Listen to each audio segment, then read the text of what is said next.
Hi hello welcome back to my mini vlog. ಬೆಳಗ್ಗೆ ಎದ್ದು ಇಬ್ಬರು ಕೂಡ ಫ್ರೆಶ್ ಅಪ್ ಆಗಿ ಮನೆ ಕ್ಲೀನ್ ಮಾಡಿಕೊಂಡು ಇಬ್ಬರು ಕೂಡ ಪೂಜೆ ಮುಗಿಸಿ ನನ್ನ ಮಗಳನ್ನ ಮಲಗಿಸಿ ನಾನು ಸಿಂಪಲ್ಲಾಗಿ ಮ್ಯಾಗಿ ಮಾಡಿದ್ದೆ. ಯಾಕೆಂದರೆ ನೆನ್ನೆ ಮಾಡಿರೋ ಮಟನ್ ಬಿರಿಯಾನಿ ಎಲ್ಲ ಹಂಗೆ ಇತ್ತು. ಸೊ ನನಗೋಸ್ಕರ ಸಿಂಪಲ್ಲಾಗಿ ಮಾಡಿಕೊಂಡೆ. ಅಷ್ಟರಲ್ಲಿ ನಮ್ಮ ಓನರ್ ಅವ್ರ ಮನೆಗೆ ಬಂದುಬಿಟ್ಟು ಕರೆದ್ರು. ಮಗಳು ತುಂಬ ಶಾಸ್ತ್ರ ಇದೆ ಬಾ ನೀನು ಅಂತ ಹೇಳ್ಬಿಟ್ಟು ಅಲ್ಲಿಗೆ ಹೋಗಿ ಬಂದೆ. ನನ್ನ ಮಗಳನ್ನ ಮಲಗಿಸ್ಬಿಟ್ಟು ಹೋಗಿದೆ. ಆ್ಯಕ್ಚುಲಿ ನಾನು ಬಂದು 10 ನಿಮಿಷಕ್ಕೆ ಎದ್ಬಿಟ್ಲು ಅವಳು.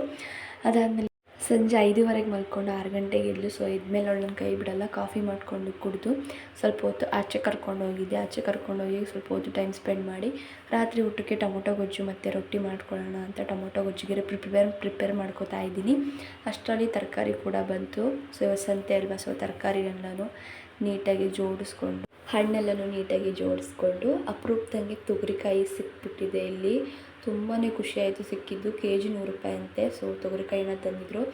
ಅದೆಲ್ಲನೂ ಜೋಡಿಸ್ಕೊಂಡು ಅಕ್ಕಿ ಹಸಿಟ್ಟನ್ನ ಕಲಿಸ್ಕೊಂಡು ರೊಟ್ಟಿ ಹಾಕ್ಕೊಂಡು ಊಟ ಮಾಡಿ ಮಲ್ಕೊಂಡ್ವಿ. ವಿಡಿಯೋ ಇಷ್ಟ ಆದರೆ ಲೈಕ್, ಶೇರ್, ಕಮೆಂಟ್ ಮಾಡಿ. ಹಾಗೆ ನನ್ನ ಚಾನಲ್ನ ಸಬ್ಸ್ಕ್ರೈಬ್ ಮಾಡಿ, ಹಾಗೆ ಫಾಲೋ ಮಾಡಿ. Thank you.